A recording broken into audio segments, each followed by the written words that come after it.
Ya, eh, saya Mas Sahal dari dulu waktu belajar tentang eh, apa ya, terlibat dalam politik secara real, kira-kira sudah hampir seperempat abad atau seperempat abad lah umur saya ini dalam politik ya.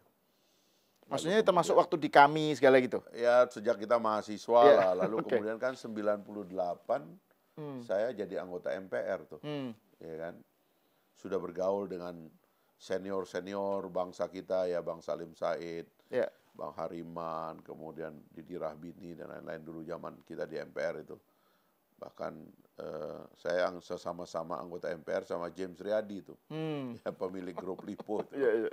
Jadi udah bergaul dan saya secara reguler ketemu Pak Habibie sejak menjadi Menteri Ristek begitu ya. Bergaul dengan tokoh-tokoh besar. Saya sering ketemu Anda di beberapa forum tokoh kan, Iya, di tempatnya iya, Cak Nur, di tempatnya Gus Dur, di tempatnya Mas Taufik iya, Rahzen, ya kan. betul, betul. Dan yang lain-lain lah ya, Kang Sobari, dan sampai sekarang kita bersahabat dengan Kang Sobari. Jadi apa yang saya baca dari cara melihat keadaan itu, terutama kalau kita jadi public intelektual dan juga politisi. Pertama, dua hal lah paling tidak yang saya agak dalam melihatnya itu. Yang pertama itu terbiasa lah ngelihat sistemnya gitu. Hmm, Jangan jangan lari dulu kepada akibatnya gitu loh. Lihat di sistemnya dulu, sebab apa yang kita terima itu adalah karena kita ada dalam cangkang sistem yang kita nggak bisa keluar dari situ. Gitu.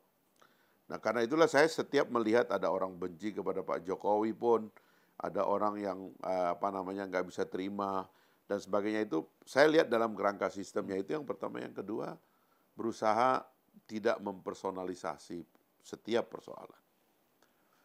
Nah, sehingga kalau saya ngelihat banyak orang yang tiba-tiba menjadi sangat personal, itu juga saya sedih ya. hmm, Artinya banyak teman-teman kita yang kita anggap pemikir besar pun tidak bisa keluar dari personalisasi ini. Nah, karena itulah kemudian kalau kita membaca apa yang terjadi ya, sekali lagi ya, sebenarnya tidak ada yang tidak normal dalam bahwa ini adalah akibat dari sistem itu tadi gitu loh. Apa yang kita baca satu-satu aja lah misalnya hmm, ya. hmm. Eh, Pertama, apa misalnya masalah yang paling sulit apa yang nggak bisa kita ngerti? Coba kita baca coba deh. Yang paling sulit.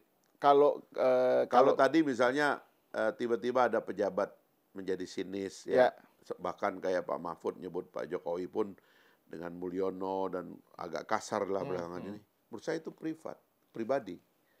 Jadi ada wilayah pribadi dia yang kena serang, yang itu kemudian dia sulit terima gitu. hmm. Memang orang tuh sulit nyari orang yang kalau diserang pribadinya itu apa biasa-biasa Ya, saja ya, gitu.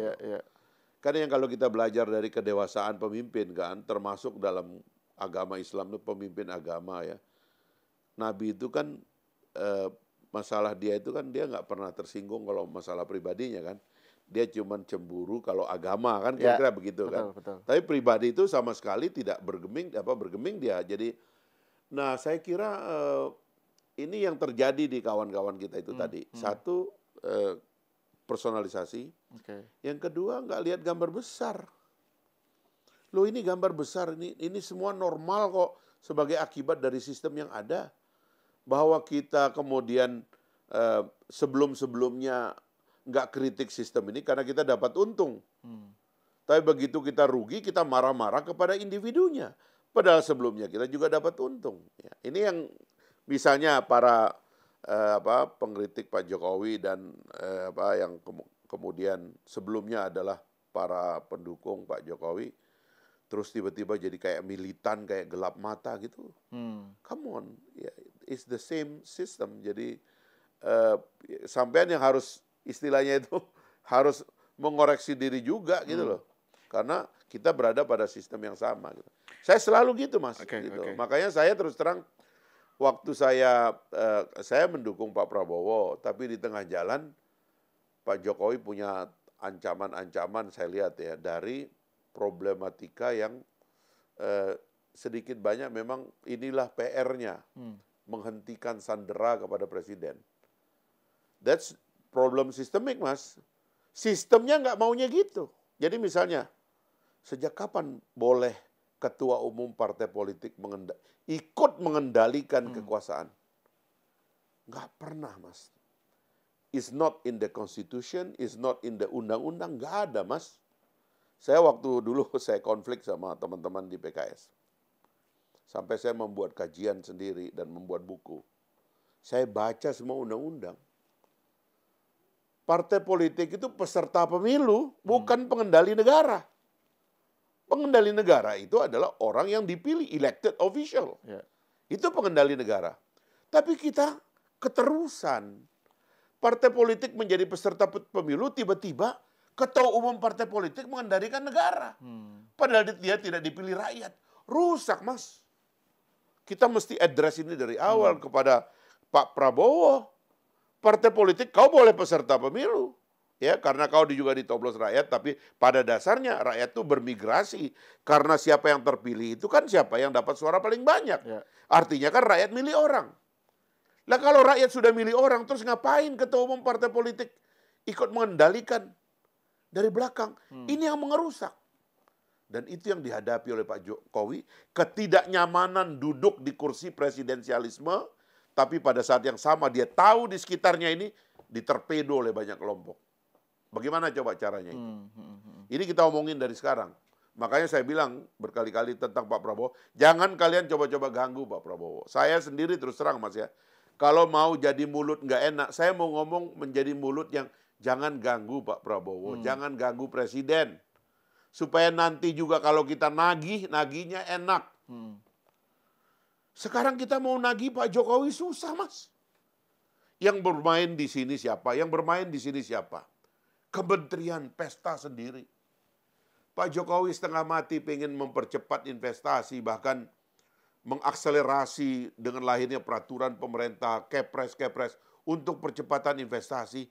Kementerian main-main. Antara mereka nggak kompak, saling sikut, saling sandera. Kan itu kita lihat hari-hari, Mas.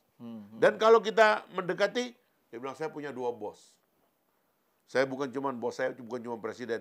Saya ketum saya juga bos. Nggak boleh begini. Ini subversi, Mas. Nggak boleh ada lagi. Nah ini yang begini-begini, saya baca sebagai persoalan sistem. Teman-teman kita nggak baca ini sebagai persoalan sistem. Kita harus mendorong sebagai masyarakat sipil, mendorong pemurnian daripada sistem kita. Itu semuanya hilang dengan sendirinya, Mas. Mas Al tahu kalau kita nonton debat presiden di negara-negara maju, ya di negara-negara yang matang gitu kan. Kalimat paling banyak dia ngomong itu adalah I will, dia bilang, fix the system. Fixing the system. Karena memang kita nitip nasib kita tuh dalam sistem, Mas. Bukan hanya satu orang. Masa negara sebesar ini, kita cuma mengandalkan satu orang. Cabang kekuasaan ada eksekutif, ada legislatif, ada judikatif. Kita punya masyarakat sipil yang bikin podcast kayak gini. Kan banyak orang, Mas, kok tiba-tiba yang salah cuma satu orang. Nah yang kayak gini nih yang harus kita, saya kira ya Mas, di masa yang akan datang, mari kita perbaiki lah gitu. Nah itu kalau Bung Fahri nyebut sistem ini kan sebenarnya konsisten dengan poin yang selalu dikemukakan Bung Fahri ya, mengenai presidensialisme yang katakan aja kurang kafah lah di Indonesia gitu ya. Tadi soal sistem, misalnya soal kayak hubungan antara partai politik ya, atau ketua partai politik dengan presiden dan seterusnya. Nah ini kan kalau kita lihat dalam konteks sejarah Indonesia, ini kan tadinya itu kan memang zaman Orde Baru itu presiden heavy, eksekutif heavy lah gitu ya. Terus kemudian pendulumnya bergeser ke parlemen heavy gitu kan, legislatif heavy. Nah ini kalau tadi bicara soal sistem yang harus dibenahi, itu berarti mulainya dari mana ini? Karena kan ini sesuatu yang juga terkait dengan masa lalu politik kita gitu ya. Ya itu banyak sebenarnya, itu yang nanti harus diidentifikasi. Karena ada beberapa perangkat sebagai syarat bagi negara demokrasi, memang yang harus kita perbaiki secara keseluruhan. Pertama-tama ya, kita selalu membacanya itu ada, kalau kita bicara sistem itu ada selalu 3. persoalan yang harus diselesaikan. Ada yang sudah selesai, ada yang belum selesai. Yang saya sering katakan, yang pertama adalah konstitusi. Pada dasarnya konstitusi kita sudah baik. Meskipun saya menganggap perlu ada sekali lagi amandemen untuk memperbaiki kesempurnaan cabang kekuasaan. Karena ini yang harus solid. Ya. Karena problem kita dalam berbangsa dan bernegara sekarang ini adalah demokrasi dan kebebasan ini kita definisikan sebagai kekacauan. Jadi kita mengentertain kekacauan as kita mengentertain freedom. Gitu loh. Padahal ini kacaunya di sini gitu. Ya, jadi semua desintegrasi. Makanya saya mengatakan bahwa harusnya cabang kekuasaan itu disolidkan. Sekarang ini Mas ya, disintegrasi itu terjadi pada semuanya. Mas lihat aja itu. Di kamar cabang kekuasaan legislatif. Antara DPR dan DPD itu Mas, itu tidak saling dukung. DPR itu merasa DPD ini nggak perlu ikut-ikut lah. Kamu itu kan cuma rekomendasi. Sementara DPD juga makan hati juga. Bagaimana dia lembaga, ya kita pernah punya tradisi parlementer, bahkan federasi. Ketika kekuatan daerah itu memang dihargai representasinya, tiba-tiba DPD-nya nggak dihargai. Apa itu DPD? Itu kan LSM plat merah aja, ya kan? Digaji dengan, ini kita mohon maaf, saya bicara agak di atas nih biar kita juga ngelihat ini kekacauan sistem ini adalah akibat dari ini juga. Nah jadi nggak kompak ini. Muncul MPR. MPR-nya juga anomali, tugasnya kan cuma 3. Melantik presiden, wakil presiden, mengimpeach kalau ada proposal dari Mahkamah Konstitusi, dan amandemen konstitusi cuma 3. 2 dan 3 nggak pernah dikerjakan. Yang dikerjakan cuma 1, melantik doang. Kalau dia tugasnya cuma melantik terus, buat apa dia dibikin permanen? Kan itu pertanyaan ini. Karena ini akan menjadi power holder yang kadang-kadang kita nggak ngerti. Kok keaktifannya, apa keaktifannya? Dia bilang sosialisasi. Come on.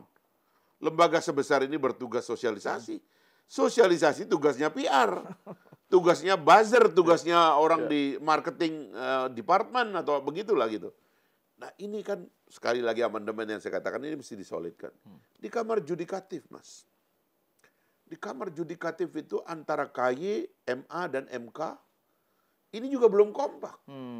Antara MA dan KY masih saling intip.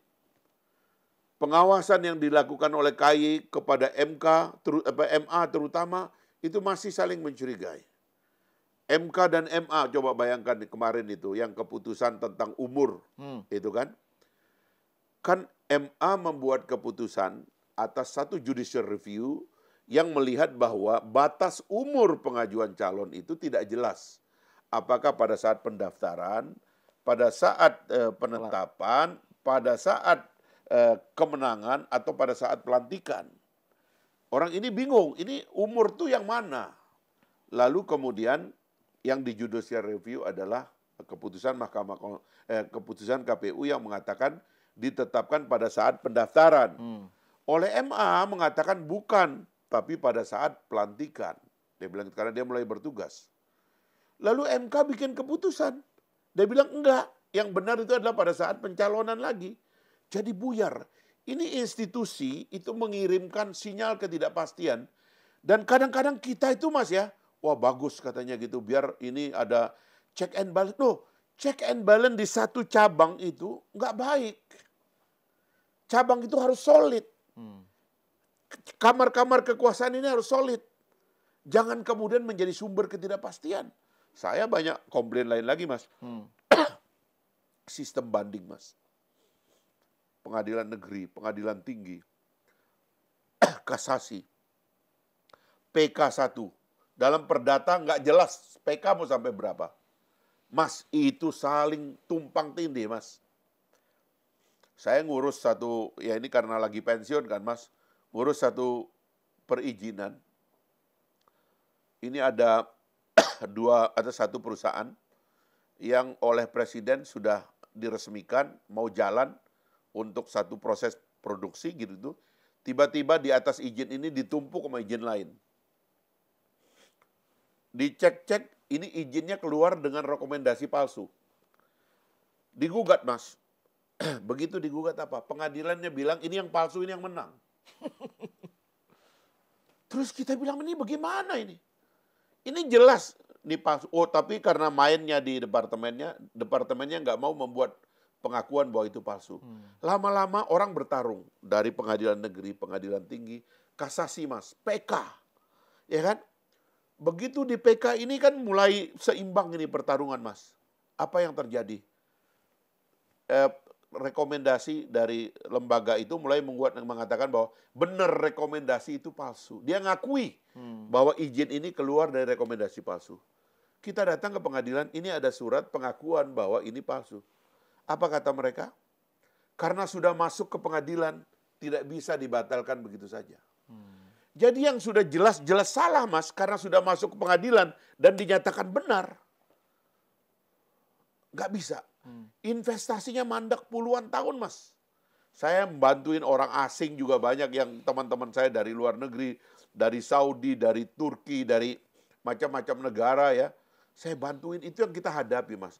Jadi cabang kekuasaan judikatif itu simbol daripada kemacetan dan kita mengentertainnya dan menyenanginya sebagai cara kerja dari negara hukum. Come on. Kan ini harus diperbaiki, Mas. Nah, itu yang saya bilang amandemen kelima itu. Yang lebih parah lagi, Mas, itu adalah tidak solidnya di kamar eksekutif. Bahkan kamar eksekutif itu tidak kompak. Mas tahu nggak bahwa antara Menteri Desa dan Menteri Dalam Negeri di masa-masa yang lalu terutama menangani rakyat yang sama, tapi karena Kementerian Desa tadinya ditarik dari Kementerian Dalam Negeri, sampai ujung nggak kompak, Mas. Nggak kompak data, nggak kompak sistem kerja, nggak kompak keputusan, nggak kompak aturan. Kacau, Mas. Kementerian yang dipegang oleh partai politik yang berbeda memiliki tendensi keputusan yang berbeda. Sehingga presidennya pun bingung. Mas lihat itu apa yang dilakukan Pak Jokowi. Akhirnya mengganti Menteri SDM. Karena punya tendensi kerja yang memperlambat eksekusi program yang dimimpikan oleh Pak Jokowi. Nah, jadi saya membayangkan kalau kita membuat amandemen kelima dari integrasi sistem ini adalah bagaimana agar cabang-cabang kekuasaan ini bekerja secara fungsional ya dan cepat dan baik begitu ya. Sehingga kita bisa sama-sama ini mengakselerasi pembangunan. Makanya terkait dengan kenapa partai menurut saya harus dilarang untuk mempengaruhi partai politik. Sebab kita udah capek, Mas. Jangan nanti misalnya Pak Prabowo bilang, oke ya, kader partai A di Kementerian B, kader apa atau di Kementerian A, kader partai B di Kementerian B. Udah semua ya. Terus tiba-tiba orang itu lapor ke ketua umum partainya masing-masing, program presiden terbengkalai. Orang-orang berpesta di kementeriannya masing-masing, seperti yang terjadi sekarang ini. Akhirnya kena tangkap itu. Ini harus dihentikan. Nah, jadi ini semua problem sistemik, Mas, yang harus diintegrasi. Presidensialisme itu maknanya, saya sering mengulang-ulang itu, presiden itu satu-satunya yang dikasih power oleh rakyat itu. Bukan parlementer. Kalau parlemen itu semua anggota parlemen pegang power. Dia boleh menjatuhkan pemerintahan setiap saat. Ya. Tapi kalau presiden nggak bisa. Rakyat cuma milih sekali dalam 5 tahun. Sehingga sebetulnya sinyal bahwa soliditas lebih mudah kita lakukan. Nah, menurut saya ini yang harus dibaca oleh kaum intelektual. Supaya jangan sentimennya Pak Jokowi semua. Kita juga harus tahu bahwa ini ada kelemahan-kelemahan yang harus disadari bersama oleh semua orang. Dan sekali lagi kita akan milih presiden nggak mengerti semuanya. Pak Jokowi nggak ngerti semua persoalan. Tapi partai politik harus sadar dong, jangan memanfaatkan ketidakmengertian Pak Jokowi. Sama juga dengan Pak Prabowo. Pak Prabowo juga biar berumur sudah 73 tahun, dia juga bukan manusia yang sempurna. Dia punya banyak juga yang dia nggak ketahui. Cuman kita jangan pakai ketidakmampuan atau ketidaksempurnaan dia dan ketidaktahuan dia sebagai cara untuk nyopet-nyopet dong. Kan ini yang sebenarnya harus kita perbaiki ke depan gitu. Orang-orang yang habis berpesta di sekitar Pak Jokowi menggunakan kelemahan Pak Jokowi, tiba-tiba marah. Karena dia tahu pestanya nggak akan berlanjut. Nah, ini yang saya khawatirkan itu yang terjadi gitu loh, Mas. Gitu. Ya, ya. Nah, kalau bicara mengenai bahwa masalahnya ada di sistem, ini kan artinya bukan sesuatu yang kemarin sore, ya kan? Bukan sesuatu yang mendadak, gitu ya. Artinya ini sesuatu yang memang sudah ada dan itu bahkan sebelum Pak Jokowi jadi presiden pun sudah ada problem dalam sistem itu, gitu. Sistem politik kita terkait partai, terkait yang Bung Fahri sebut tadi. Nah, tapi kalau kita lihat narasi yang berkembang terkait Pak Jokowi ya, kita kembali ke soal Pak Jokowi. Kan kemarahan dan kekecewaan itu kan kalau kita runut dalam konteks kejadian politik ya, itu kan MK itu loh. Semenjak MK itu kan Gibran lah gitu ya. Gibran jadi cawapresnya Pak Prabowo berkat cawe-cawenya Jokowi. Ya selalu dilarikan ke Pak Jokowi gitu kan. Jadi ada istilah apa democratic backsliding gitu kan, ada demokrasi merosot, terus dan lain-lain. Itu kabar buruk mengenai politik Indonesia itu larinya karena Jokowi cawe-cawe ya gitu. Jadi di satu sisi kalau dalam gambaran yang disebutkan Bung Fahri tadi, kesannya Pak Jokowi itu dia korban dari sistem, ya kan? Tapi di sisi lain narasinya justru Jokowi yang merusak semuanya ini, gitu. Menurut Bung Fahri gimana itu? Kalau kita urai satu-satu, Mas, ada dua fakta ya, kayak begini ya. Dulu waktu saya di DPR, kita pernah rapat dengan Komisi 2, dengan Balek, itu mencoba membuat undang-undang kepresidenan, Mas. Itu debat demi debat, itu sampai pada kesimpulan, dalam presidensialisme, presiden itu terlalu kuat. Sehingga sulit diatur sebenarnya, gitu. Karena itulah ruang diskresi presiden itu tinggi sekali. Dan itu legal, Mas. Jadi, presiden dalam pemimpin atau presiden dalam presidensialisme itu powernya kuat sekali, Mas. Dan itu legal. Jadi apa yang dia lakukan itu legal, gitu. Itu satu. Yang kedua, di sisi yang lain, kita juga mengerti bahwa dengan kekuatan seperti itu, sistem juga mengatur supaya ada kekuatan lain yang kuat. Itulah sebenarnya DPR, Kongres, ya DPR dan DPD. Makanya di dalam, saya suka mengulang ini, nama dari sistem presidensial itu, nama lainnya adalah kongresional. Kenapa kongresional? Karena kongresnya kuat. Sampai lihat Kongres Amerika misalnya. Itu bisa government shutdown, dia bisa tutup pemerintah kok. Dia bilang, uangmu nggak keluar, besok itu pensiun semua orang tuh. Nggak terima gaji, Mas. Nah, itu kekuatan ini kita pelihara. Dalam negara kita ada itu, Mas, kekuatan itu. Jadi Pak Jokowi ada kekuatan, ya kan? Ini juga ada kekuatan. Sama-sama dipilih rakyat. Sama dipilih rakyat. Mandatnya dari rakyat. Siapa yang bertanggung jawab menyuplai anggota dewan di seluruh Indonesia? Ya, 580 anggota DPR pusat sekarang ini gitu. Dan juga siapa yang bertanggung jawab melemahkan DPD sehingga nyaris tidak ada oposisi dan kritiknya kepada pemerintah. Partai politik. Partai politik harus sadar ini harus diakhiri.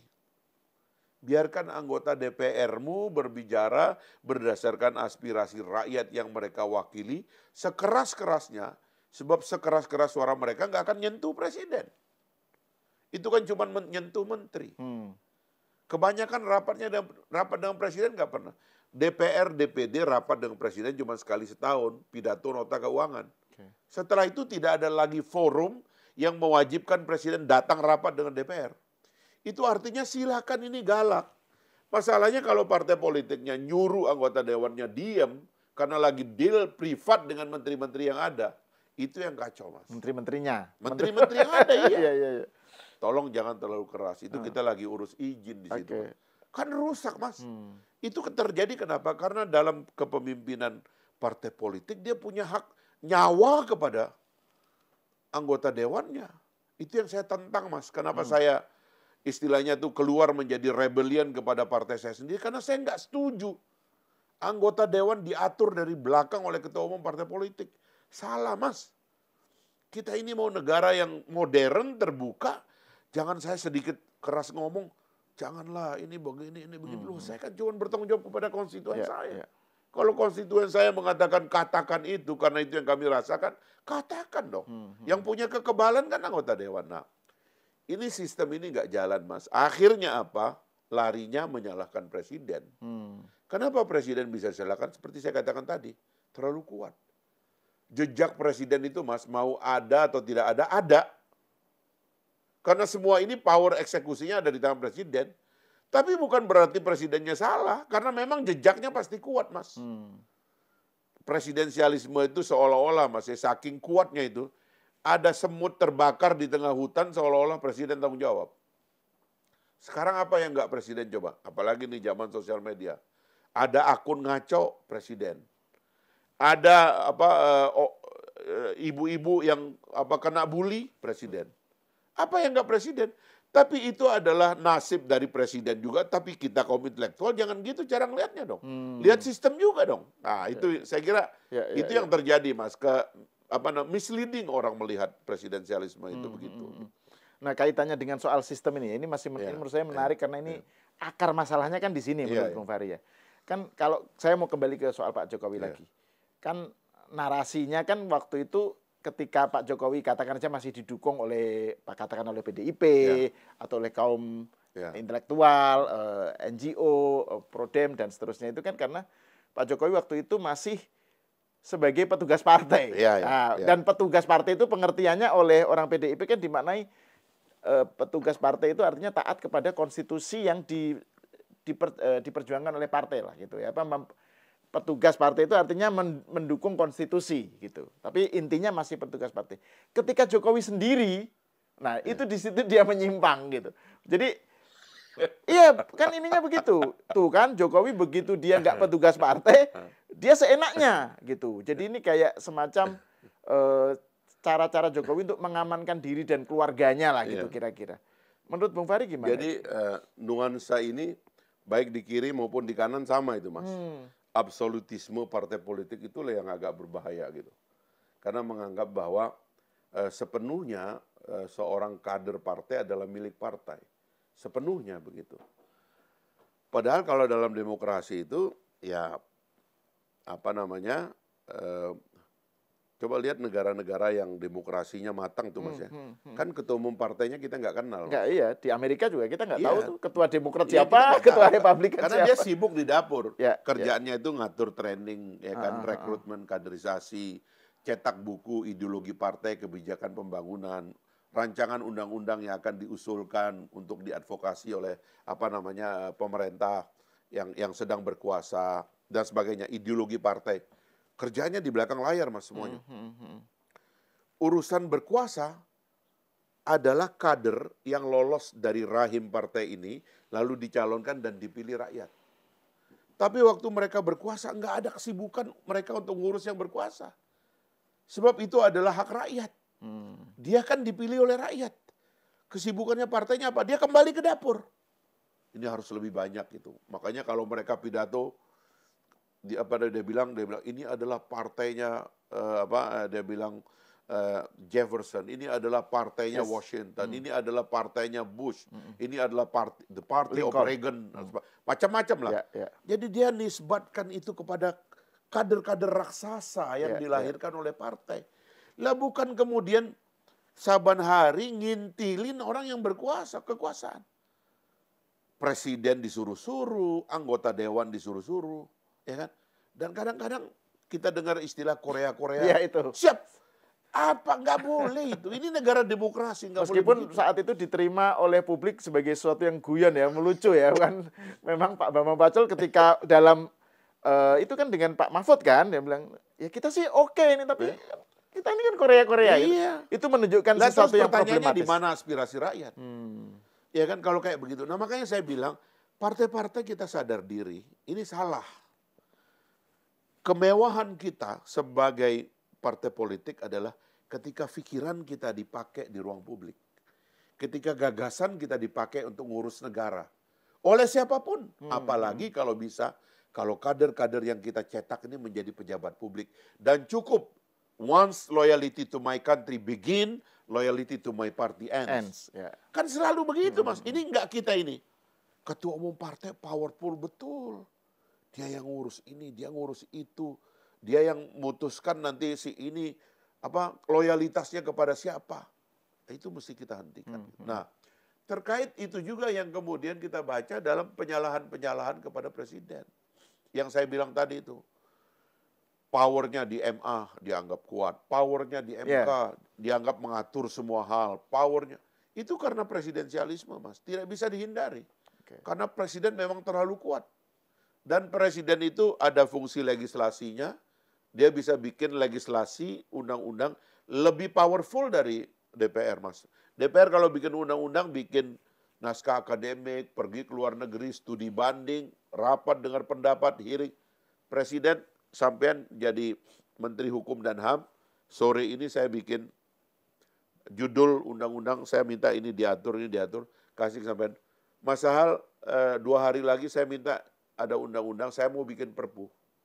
Saya teken 2 hari lagi dan saya umumkan. 2 hari lagi ketemu Mas sampean kasih ke Presiden draft perpunya, keluar itu, Presiden teken dan diumumkan sudah jadi undang-undang, Mas. Langsung berlaku kayak undang-undang. Nanti tunggu DPR-nya sebulan kalau dia mau batalkan. Powerful dalam legislatif. Presiden juga punya kekuatan judikatif. Pengadilan sudah menyalahkan orang, dia bisa rehabilitasi, dia bisa amnesti. Ya kan, dia bisa mengampunkan orang, membersihkan nama orang. Itu kekuatan judicial daripada presiden kuat sekali, belum lagi judicial dalam pengertian-pengertian lain. Apalagi di bidang eksekutif. Jadi memang presiden itu powerful. Tapi jangan kita abai untuk memperkuat sistem supaya presidennya itu bermain di dalam sistem yang lebih kuat. Salah satunya adalah power to to control, power to assess the president dan the team, ya kabinetnya itu harus ada pada legislatif. Baru kita melihat permainannya asyik, Mas. Jadi sampai nanti nggak bilang nggak pernah ada sebenarnya yang legislatif heavy itu, Mas. Legislatif heavy itu apabila jumlah orang yang nggak suka sama presiden dari kalangan partai politik dan ketua umum partai politik lebih banyak. Sehingga semua anggota dewannya itu disuruh nyalahin presiden dan kabinet meskipun dia nggak salah. Atau diusilin gitu, Mas. Waduh, macam-macam, Mas. Kalau sudah usil kan itu yang saya bilang. DPR itu punya hak legislasi, anggaran, pengawasan. Sekarang ada hak kita representasi dan diplomasi. Itu kita tegaskan. Karena diplomasi harusnya juga mereka terlibat. Representasi dia kembali ke rakyat. Tapi ada hak yang nggak diatur undang-undang, saya bilang gitu. Itu hak ganggu, Mas. Kalau DPR sudah mau ganggu orang, waduh, benar dibilangin salah, salah dibilangin benar. Ini kacau lah.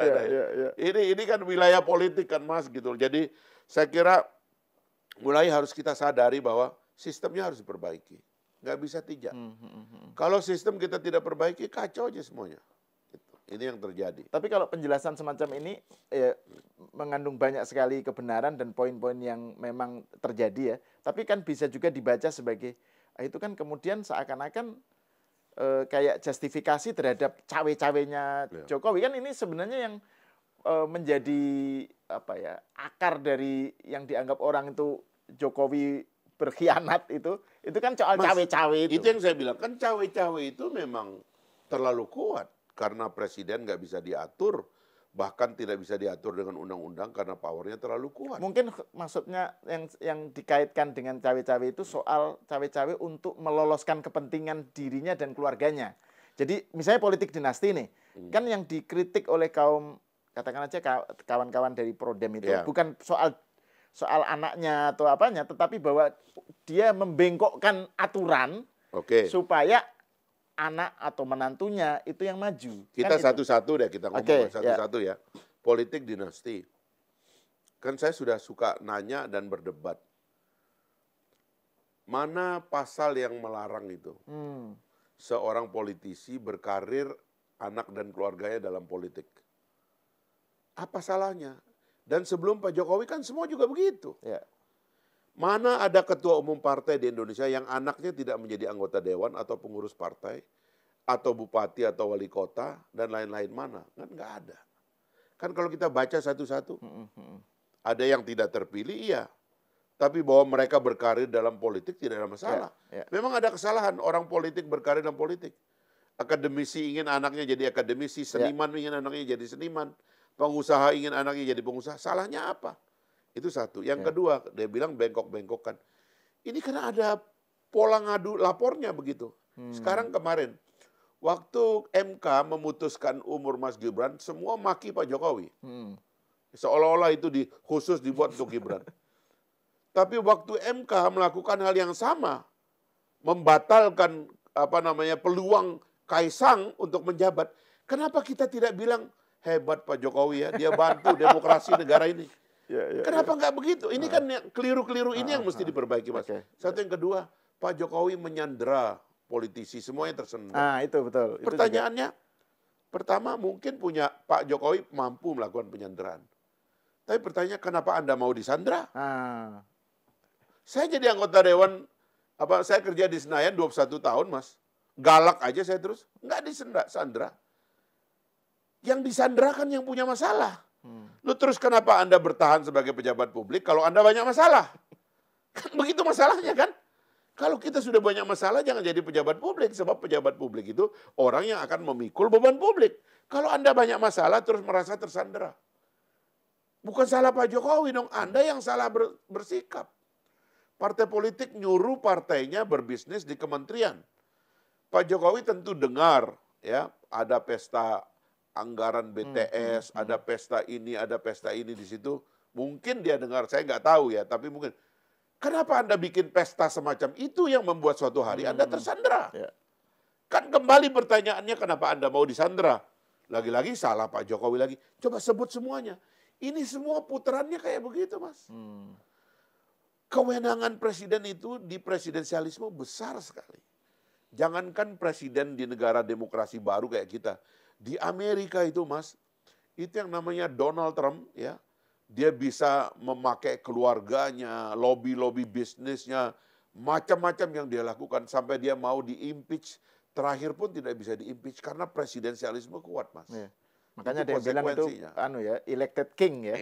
Presiden dalam presidensialisme itu punya kekuasaan yang seperti raja, tapi dia dipilih gitu ya.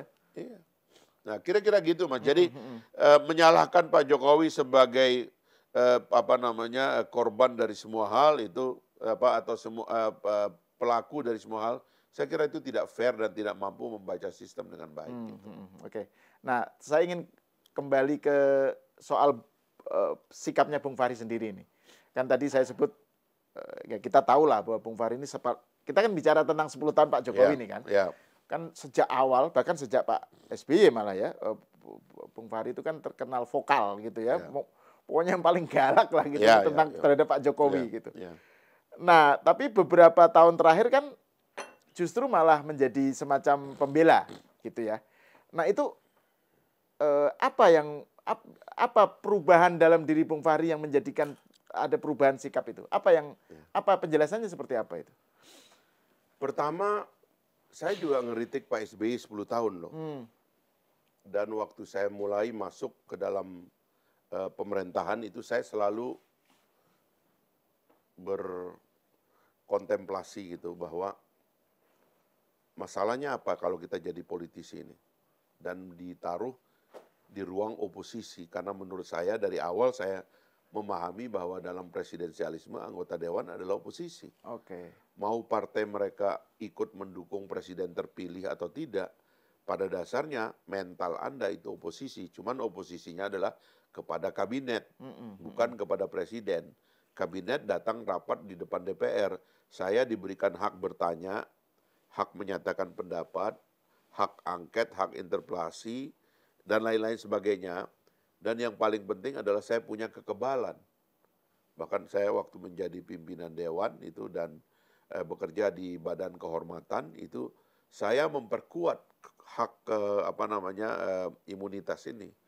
Karena kita mau memberikan kepada anggota dewan itu kekuatan untuk mengatakan hal-hal yang berbahaya kalau dikatakan oleh masyarakat umum, gitu loh. Karena kita punya batas sebagai rakyat, nggak punya power, Mas. Tapi kalau anggota dewan, mulutnya itu harus dijaga oleh konstitusi supaya apapun yang dia ungkap di ruang publik, dia dapat kekebalan. Nah, waktu saya memulai, feeling itu yang kuat di saya. Makanya saya hati-hati, jangan sampai punya kesalahan yang menyebabkan saya jadi nggak kuat lagi. Sehingga saya waktu ngeritik pemerintah itu, Mas, alhamdulillah artinya bebas gitu loh. Karena saya tahu saya berkali-kali dipanggil polisi karena dilapor polisi salah ngomong, salah apa. Tapi saya balas surat polisi. Baca pasal Undang-Undang MD3 ayat sekian itu tentang kekebalan. Baca Undang-Undang Dasar tentang kekebalan. Polisi nggak berani ganggu saya. Karena saya kebal, Mas, gitu loh. Kerjalah di masa Pak Jokowi kira-kira 5 tahun, beliau mimpin, saya juga melakukan hal yang sama. Gitu. Kritik saya sekali lagi sama. Kritik kepada sistem. Dan kadang-kadang kalau saya kritik pada sistem itu, orang harus baca bahwa saya juga ngeritik elit-elit. Pimpinan partai politik yang menyandera Pak Jokowi.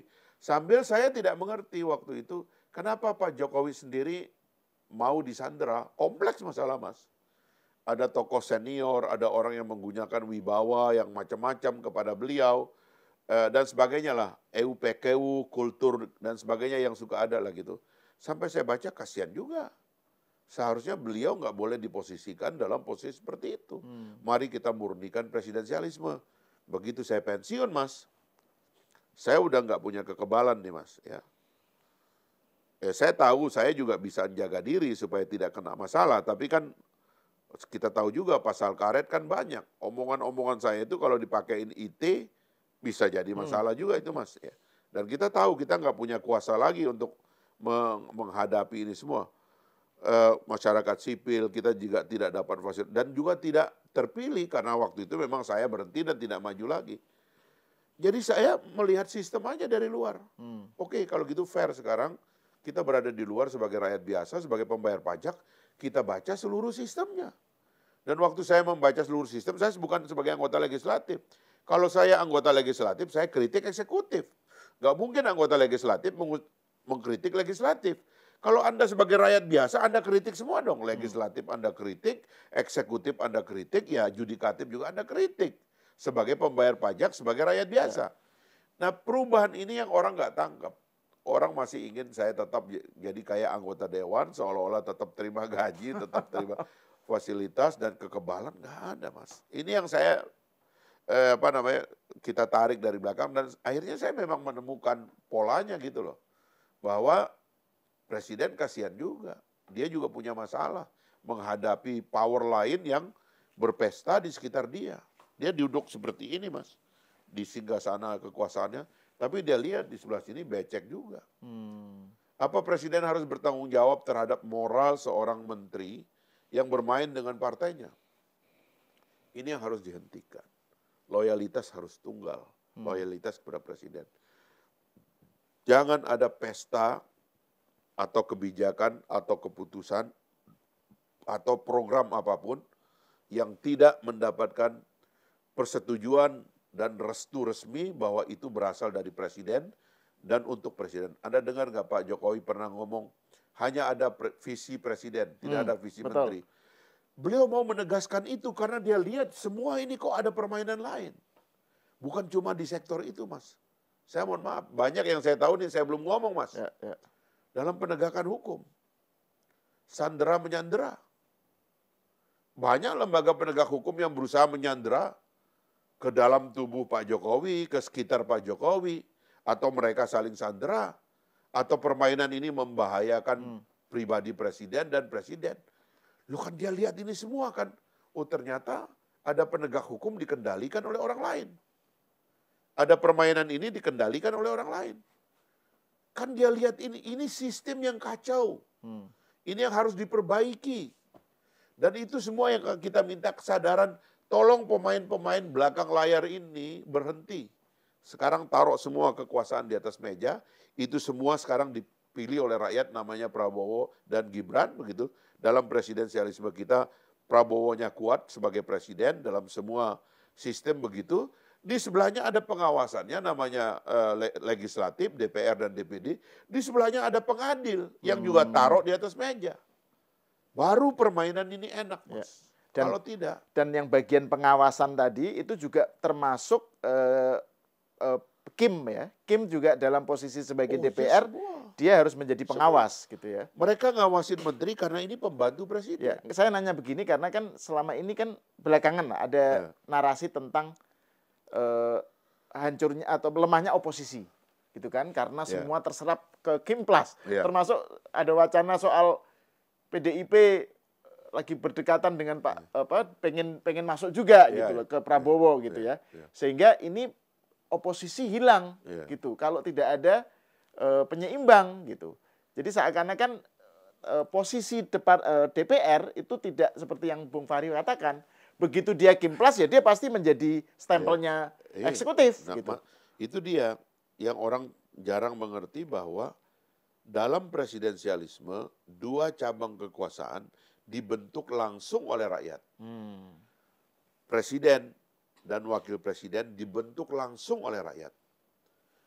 DPR dan DPD dibentuk langsung oleh rakyat.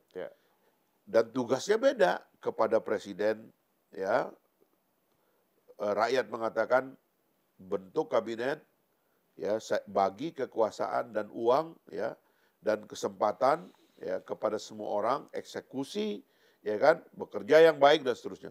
Kepada legislatif ngomongnya lain, rakyat waktu milih. Awasi itu presiden, pegang uang yang banyak, pegang keuangan yang banyak, pegang perizinan yang banyak, kamu awasi. Apapun yang terjadi kamu awasi. Lu kan indah Mas kalau itu dibiarkan. Tapi masalahnya sekarang yang terjadi adalah kita tidak membiarkan anggota DPR itu menjadi oposisi karena kewenangan partai politik terhadap anggota DPR terlalu tinggi. Oke. Ya itu masalah. Inilah yang diperbincangkan orang, makanya saya bilang Mas ya, misalnya harusnya nih ya, guru-guru besar yang kemarin marah, turun ke jalan dan sebagainya, sekarang kita duduk, fixing the system. Ini kayak hak-hak recall Mas. Saya terus terang, waktu saya bertarung itu, lawan teman-teman PKS itu kan, satu yang dilembagakan oleh oleh pengadilan kan, sebagai jurisprudensi, bahwa Anda boleh memecat dia sebagai anggota partai, tapi Anda tidak boleh memecat dia sebagai wakil rakyat. Kan itu sebenarnya yang diputuskan, yang harusnya dipakai. Jadi boleh jadi nanti di tengah jalan ada orang dipilih oleh partai itu, karena yang boleh mencalonkan cuma partai, tapi di tengah jalan dia memiliki perbedaan pendapat, dia boleh menjadi anggota dewan yang independen. Jurisprudensi di saya. Nah yang begitu-begitu menurut saya, guru besar duduknya sekarang, kita perjuangkan itu supaya anggota dewan kita independen Mas. Supaya kong-kali-kong antara eksekutif dengan legislatif berhenti. Ini kan kita nggak ngelihat ini, padahal ini masalah. Guru besar kemarin kan teriak-teriaknya pas menjelang pemilu. Pas menjelang pemilu, jadi kelihatan kayak ikut berpolitik. Sekarang justru lagi nggak panas gitu ya, terutama habis pilkada, nanti habis pelantikan presiden dan pejabat daerah. Ayo kita duduk, kita fixing the system, kita perbaiki sistem. Saya kira kalau masa tenang kita duduk, kita perbaiki keadaan, banyak yang mau ikut Mas. Tapi kalau kita ikutnya pada saat sudah orang mau nyoblos, pasti tidak murni gitu. Dan itu kita hindari gitu. Sebagai kaum intelektual jangan kerja pada masa orang lagi perang-perangan gitu. Nah terus ini Bung, ini mungkin pertanyaan yang terakhir ya, terkait dengan sistem. Saya kira ini sudah mengerucut ya, bahwa akar masalahnya ini ada pada sistem yang harus diperbaiki. Nah tapi kan gini, tadi posisi DPR sebagai pengawas, katakan dan jadi presidensialisme mengandekan rakyat memberi mandat kepada dua pihak lah, presiden sebagai pelaksana, ini sebagai pengawas. Nah tapi di sisi lain kan presiden ini butuh sebuah mesin yang efektif, ya kan, untuk misalnya mencapai cita-citanya secara cepat gitu kan, ini harus stabil nih, efektif, jangan diganggu terus gitu. Dan inilah yang kemudian mendasari misalnya keinginan Pak Jokowi saat itu dan yang dilakukan Pak Jokowi untuk mendapatkan dukungan parlemen, saya kira mungkin sampai 60%, hampir 70% kan, karena awalnya sebelumnya dia merasa dihambat. Jadi legislatif sebagai rem itu terlalu keras, terlalu kenceng. Dia gasnya nggak bisa gitu. Nah ini kan sesuatu yang juga akan dilakukan oleh Pak Prabowo kan, akan dilanjutkan. Jadi untuk menciptakan keefektifan pemerintahan, dia harus mendapatkan dukungan dari parlemen. Nah itu gimana menjaga balancingnya antara dia sebagai pengawas dan sebagai support untuk keefektifan pemerintah. Jadi pemerintah itu cuma butuh pada sidang paripurna ketika terjadi voting atau pengambilan keputusan umum, dan itu masalahnya nggak banyak kok. hari-hari itu kan yang menghadapi DPR itu kan adalah menteri atau kepala badan atau eksekutif lainnya.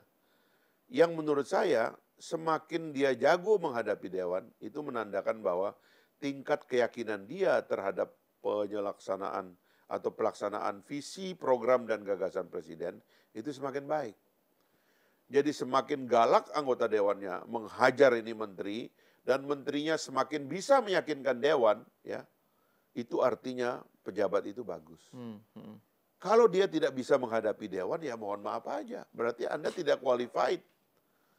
Kan tugas Anda saya angkat sebagai menteri kan supaya Anda bisa menghadapi dewan dong. Masa Anda minta proteksi saya juga, padahal Anda sudah dijadiin menteri, hadapi dong bahwa Anda bisa meyakinkan dewan dan bahkan rakyat Indonesia bahwa program saya ini baik. Niat presiden kan baik. Jangan sampai begitu rapat di dewan, tiba-tiba kelihatan presiden kebijakannya salah. Anda jangan menjadi menterinya presiden kalau Anda tidak bisa membela kepentingan presiden dan membela program dan niat presiden yang telah dijanjikan kepada rakyat Indonesia. Itu mas satu, mas ya. Yang kedua yang perlu paripurna, nggak gampang mas. Dewan itu menolak keputusan yang baik, mas. Kalau presiden punya keputusan yang baik, dia mau kasih makan ke rakyat. Dan untuk makan rakyat itu misalnya dia harus bikin satu undang-undang.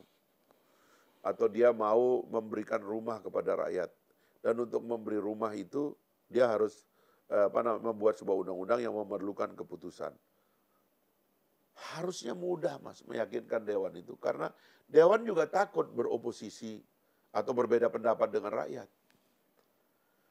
Sebenarnya semua kebijakan bisa digituin, mas. Termasuk kalau nanti kaitannya dengan harga BBM yang suka di demo-demo orang itu ya.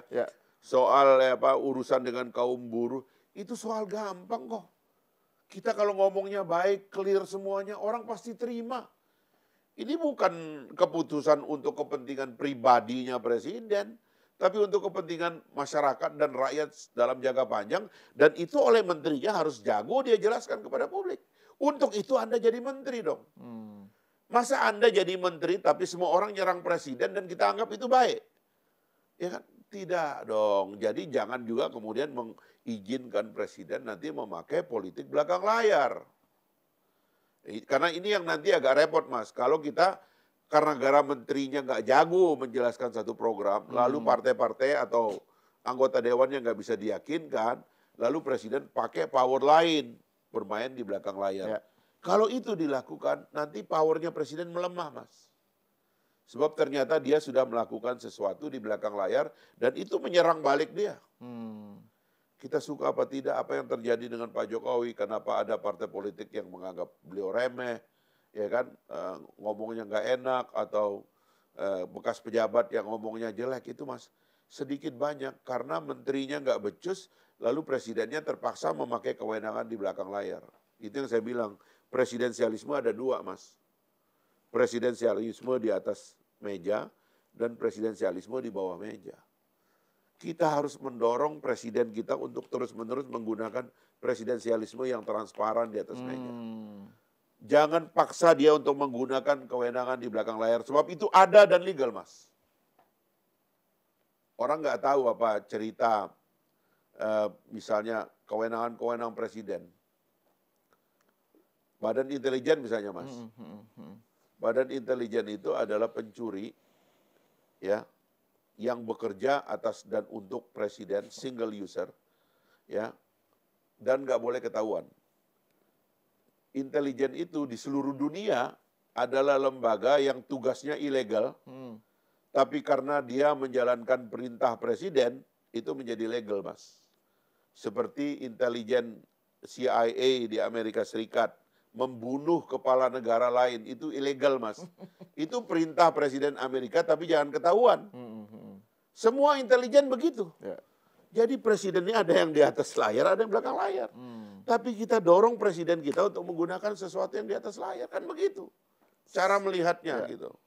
Dan untuk melakukan itu, untuk bisa sampai ke situ, apa yang berarti dibenahi? Sistem tadi ya? Sistem tadi gitu loh. Jadi tolong anggota dewannya juga diberdayakan untuk transparan dan independen. berdebat, jangan kemudian perintahnya partai begini terus dia nggak berdebat. Akhirnya penyelesaiannya lain, Mas. Kok ada partai yang sudah kita jelasin berkali-kali tapi berdebat juga enggak, tapi tetap ngotot. Kan mereka membutuhkan penyelesaian lain di belakang layar. Nanti kami berubah tapi minta ini. Mintanya kan di belakang layar, Mas. Nah, itu yang kacau menurut saya. Politik yang kita izinkan dikendalikan di belakang layar, itu yang merusak negara kita ini. Kalau kita mau negara ini baik, politiknya semua harus dikendalikan di atas layar. Penggunaan kewenangan di belakang layar itu harus dikurangi dan kalau bisa tidak ada di masa depan. Makanya kalau saya lihat itu dalam sistem kita, ya dalam kita berkepemimpinan, yang punya kewenangan-kewenangan yang rahasia begitu ya cuman presiden. Sehingga sebagian dari lembaga-lembaga yang mungkin boleh tidak diaudit itu hanyalah milik presiden. Tapi yang lain harus terbuka semua. Nanti kalau enggak, Mas, peradilan nanti akan main belakang layar. Ya kan? Legislatif di belakang layar. Bahaya lagi kalau eksekutif udah main belakang layar. Tidak ada transparansi, tidak ada demokrasi. Dan di belakang layar itu sesuatu yang selalu konotasinya itu jelek ya. Maksudnya selalu melibatkan transaksional. Selalu transaksional ya. Ya. Transaksional dan efek jangka panjangnya itu tidak bisa dibaca oleh semua orang. Gitu. Kenapa pejabat ini sudah jelas dia korup, tapi nggak diganti-ganti. Oke. Apa yang terjadi?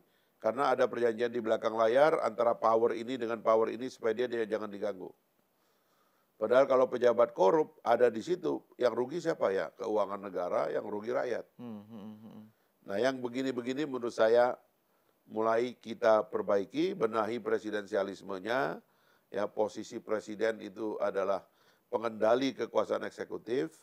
Anggota dewannya harus independen, harus bisa melakukan kritik kepada jalannya pemerintahan tanpa takut ada deal-deal di belakang layar yang mengganggu independensi dia sebagai pengawas jalannya pemerintahan sebagaimana kehendak dan keinginan konstitusi negara. Ya, ya. Oke, terima kasih Bung Fahri Hamzah atas pencerahannya dan ini saya juga banyak mendapatkan